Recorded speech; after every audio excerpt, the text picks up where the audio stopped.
Everyone, कैसे हो? I hope आप सब अच्छे होंगे और अपने अपने घरों में सुरक्षित होंगे। स्वागत है आपका मेरे YouTube channel HP blog Lalita Thakur में। जो न्यू है मेरे चैनल में, जिनको मेरा आज का ब्लॉग अच्छा लगेगा, उनसे रिक्वेस्ट है मेरे चैनल को लाइक, शेयर और सब्सक्राइब जरूर करें। बेल आइकन को जरूर प्रेस करें जिससे मेरे हर वीडियो की नोटिफिकेशन सबसे पहले आप तक पहुँचे। फैमिली और दोस्तों के साथ जरूर शेयर कीजिएगा। तो ये है हमारा शिवांशु। इसके मुंडन हुए थे, जो मैंने आपको ब्लॉग दिखाया था, तो इसके मुंडन हुए हैं। तो यहाँ पे इसके बाल हल्के हल्के आ गए हैं। बाल कहाँ डाले शिवांशु? इधर देखो।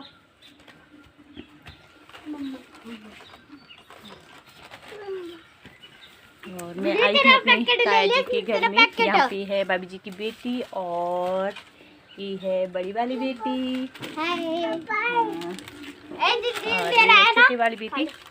यहाँ पे धूप बहुत अच्छी निकली हुई है। यहाँ पे हम धूप में बैठे हैं और यहाँ पे मैं आपको खेत दिखाती हूँ।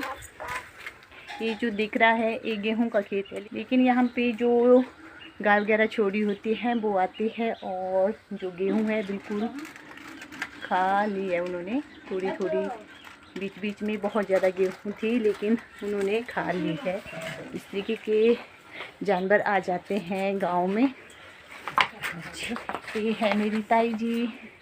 ताई जी तैयार हो गए हैं, हम जा रहे हैं शादी में।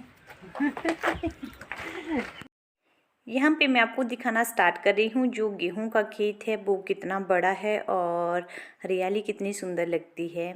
और ये बिल्कुल घर के पास वाला खेत है, तो बहुत ही सुंदर है। और इसको बोलते हैं हमारे यहाँ पे चंगोतरा। तो ये है चंगोतरे का पेड़ और जो इसका फल होता है वो अंदर से रेड रेड होता है और मीठा मीठा होता है। इसको नमक के साथ खाया जाता है। और यहाँ पे हम चल पड़े हैं शादी के लिए। और यहाँ पे मैं आपको दिखाती हूँ, जो मैं दिखा रही हूँ छोटे छोटे पौधे, ये है क्यों के पौधे। इसकी सब्ज़ी बनती है और जो इसकी सब्ज़ी होती है बहुत ही ज़्यादा टेस्टी होती है। और यहाँ पे मैं आपको दिखाती हूँ, यहाँ पे है कुक्सी, इसको बोलते हैं बिच्छू बूटी। बहुत ही तेज़ कांटे होते हैं इसके, जैसे हम टच करते हैं इसको तो खारिश होती है। तो इसका साग भी बनता है, कुछ लोग इसका साग बनाते हैं और जो सेहत के लिए बहुत अच्छा होता है। यहाँ पे फिर बच्चों ने जिद की कि यहाँ पे फ़ोटो लो। फिर हम खड़े हो गए थे फ़ोटो लेने के लिए, मैं, भाभी जी और उनका बेटा है ये। और रास्ते का नज़ारा मैं आपको दिखाती हूँ।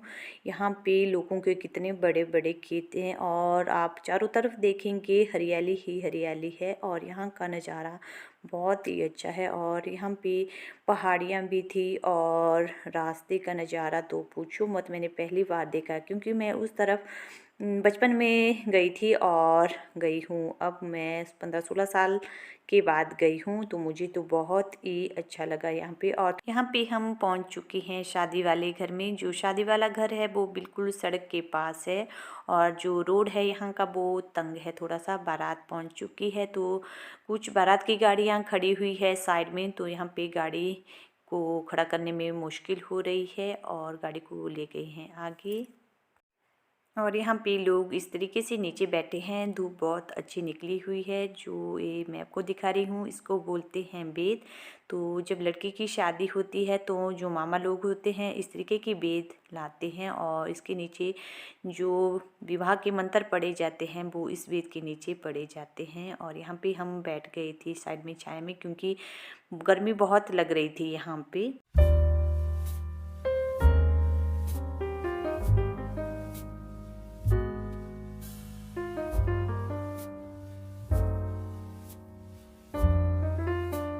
तो हिमाचली शादी इस तरीके की होती है। जो वेद होती है उसके नीचे मंत्र वगैरह पढ़े जाते हैं और जो लेन देन होती है वो भी इस वेद के नीचे होती है। जो ट्रंक रखे हुए हैं पीछे, इसको हमारे यहाँ पे ट्रंक बोलते हैं। जो लड़की होती है उसके माँ बाप होते हैं और ताया ताई होते हैं, जो भी होते हैं वो इस तरीके के ट्रंक देते हैं, लाया बोलते हैं। तो इस ट्रंक की लाया लगाते हैं और यहाँ पे दूल्हे को कुछ दिया जा रहा है। यहाँ पे मैं आपको घर के पास वाला एरिया दिखा रही हूँ। जो पेड़ों का घास है वो निकाल दिया है और जो गेहूँ है यहाँ पे कुछ इस तरीके की है। यहाँ पे गर्मी बहुत ज़्यादा होती है, तो जो गेहूँ के खेत है इनको बारिश की बहुत ज़्यादा ज़रूरत है यहाँ पे। यहाँ पे मैं आपको दुल्हन को दिखाती हूँ। तो ये रही दुल्हन, और जो इसने हाथों में पहने हैं इनको कलीरे बोलते हैं। तो यहाँ पे सबसे शुभ यहाँ पे कलीरे पहनना माना जाता है। जो ताई वगैरह होती है, चाची वगैरह होती है, बहनें होती है, वो कलीरे पहनाती हैं इस तरीके के। यहाँ पे बारात जा रही है, दुल्हन चली गई है आगे। तो यहाँ की बैंड बाजे और वहाँ से आए हुए बैंड बाजे में बहुत अंतर है। तो बहुत ही अच्छा कल्चर है इनका। सभी लोगों ने टोपी वगैरह पहनी हुई थी और जो फूल लगाते हैं वो लगाए हुए हैं। बहुत ही अच्छा लग रहा था।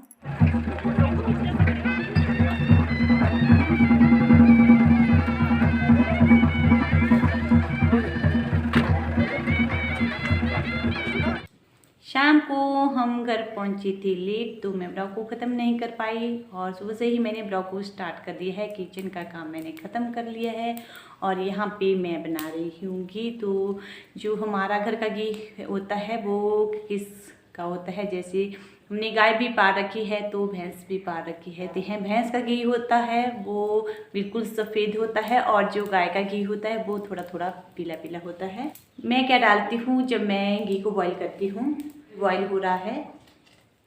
आज मुझे चूल्हे की लिपाई भी करनी पड़ेगी क्योंकि आप देख सकते हो लकड़ियाँ जलती है चूल्हे के अंदर। तो जो राख होती है, कई बार हवा वगैरह लगती है तो वो उड़कर इस जैसे यहाँ पे बैठी हुई है, ये होता है हमारे यहाँ पे पानी गर्म करते हैं। ये तांबे का होता है, तो पानी गर्म करते हैं हम इस बर्तन के अंदर।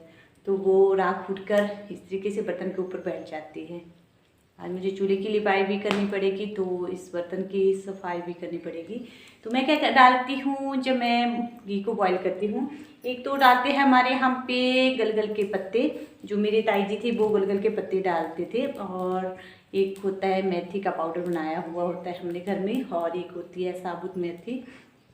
तो इस तरीके के दाने ले लिए हैं मैंने साबुत मेथी के। ये भी हमारे घर की मेथी है, 1 साल पुरानी मेथी है ये। तो इसको डाल देंगे हम इसके अंदर।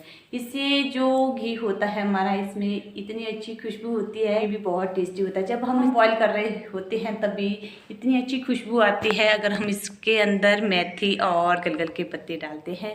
तो मैंने गलगल के पत्ते नहीं डाले क्योंकि जो गलगल का पेड़ है वो हमारे घर से थोड़ी दूर है। मैंने सिर्फ इसमें डाली है मेथी। मैं इसको बॉईल होने देती हूँ। सुबह ही मैंने मक्खन लगाया था तो इस लस्सी को मैं इसके अंदर डाली हूँ। ये हमारे घर की ताज़ी लस्सी है।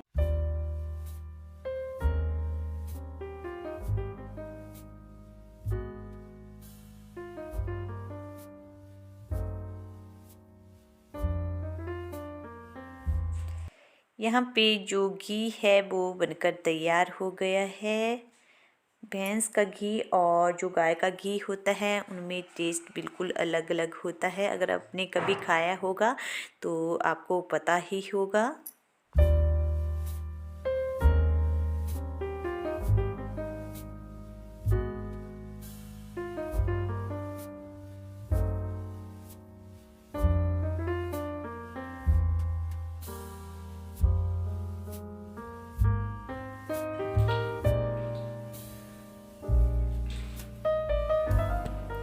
आज का ब्लॉग मैं यहीं पे ख़त्म कर रही हूँ। आई होप आपको मेरे ब्लॉग अच्छे लग रहे होंगे। अच्छे लग रहे हैं तो लाइक, शेयर और सब्सक्राइब जरूर करें। मिलते हैं नेक्स्ट ब्लॉग में, तब तक के लिए बाय बाय।